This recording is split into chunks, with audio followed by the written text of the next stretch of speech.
Harry Potter's first year is remembered for floating candles and the Sorting Hat. But beneath the surface, Dumbledore ran a calculated chess game. He suspected a threat within the castle, using an artifact in a hidden underground chamber as bait, intending for Harry to eventually face that danger. But imagine a scenario where that test goes horribly wrong. Harry reaches the chamber, but instead of the expected villain monologue, Professor Quirrell attacks immediately.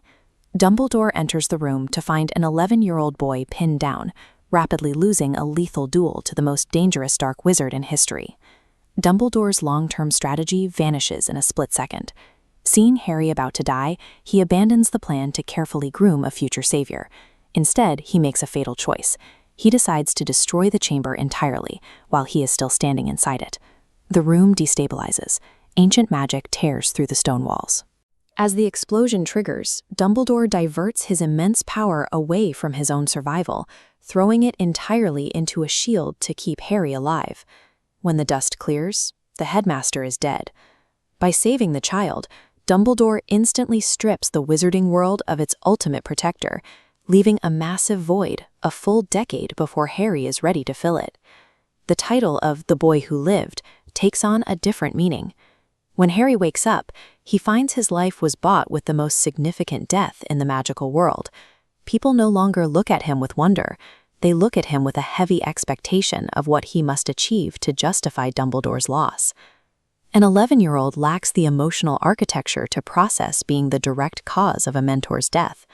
Instead of feeling inspired to take up Dumbledore's mantle, the crushing weight of survivor's guilt breaks Harry's spirit. He isolates himself almost entirely. He develops the belief that his friends, teachers, and allies will inevitably be hurt if they get too close. He begins to view his own life as something only maintained because other people keep taking the fall for him. This early trauma accelerates a deep martyr complex. Years before hunting Horcruxes, Harry starts viewing his own eventual death not as a courageous choice, but as a grim, unavoidable necessity. Dumbledore's sacrifice damages Harry's emotional stability. It leaves the supposed chosen one unequipped to lead any sort of resistance, right at the exact moment the world needs a leader. This trauma immediately bleeds into his closest relationships. The Golden Trio's dynamic shifts. Magical adventures and late-night rule-breaking are replaced by a focus on survival and defensive preparation. Hermione reacts to the pervasive danger by accelerating her studies to an extreme degree. She becomes obsessed with advanced defensive magic and rigorous combat preparation years ahead of her peers. Ron, meanwhile, is trapped under a dual pressure.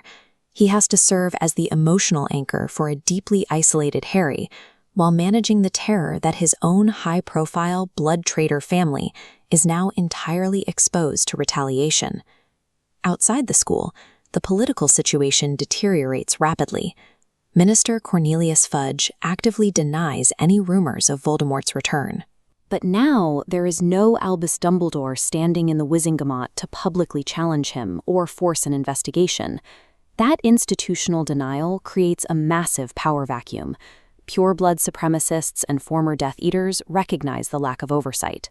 They begin organizing, funding political campaigns, and spreading fear out in the open.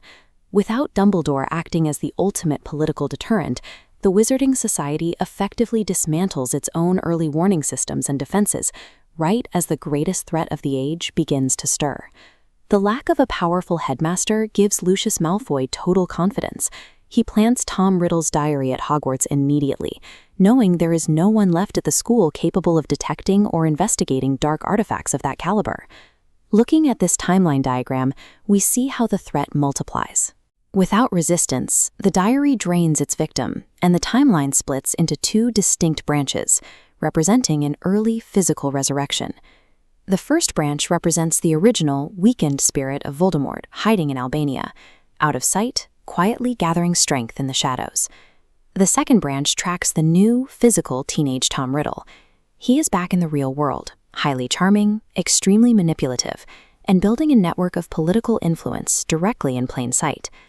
By destroying the chamber to save one child, Dumbledore accidentally handed his greatest enemy the two things he needed most: uninterrupted time and the ability to fight a war on two fronts. The wizarding world is now locked in a multi-front war against two simultaneous Voldemorts, turning Hogwarts into a stone stronghold under constant siege. This constant state of threat forces Harry to grow up in a different way. He cannot rely on a slow education or the protection of a headmaster. He is forced to observe the battlefield daily, learning to anticipate attacks before they happen. He sees the failure of the old ways. Dumbledore relied on a complex strategy and immense magical talent to manage the war, yet it all collapsed in a single moment when a child's life was on the line. Harry begins to understand that the survival of the people next to him matters more than the grand strategy. He stops seeing himself as a weapon to be used against Voldemort and starts seeing himself as a shield. He stops focusing on the high-level dueling techniques Dumbledore might have eventually taught him. Instead, he directs his energy into magic that covers others, prioritizing defensive perimeters and protective charms over the pursuit of personal power. He learns that true strength isn't found in surviving every battle or dominating an opponent. It is found in the willingness to stand between the darkness and the defenseless, regardless of the personal cost. In the end, Dumbledore's death in Book 1 might have delayed Voldemort's ultimate defeat by years, but it forged a much wiser Harry Potter much sooner. A hero forged not in victory, but in sacrifice. If you liked this story, check out the next video on your screen. Subscribe for more stories like this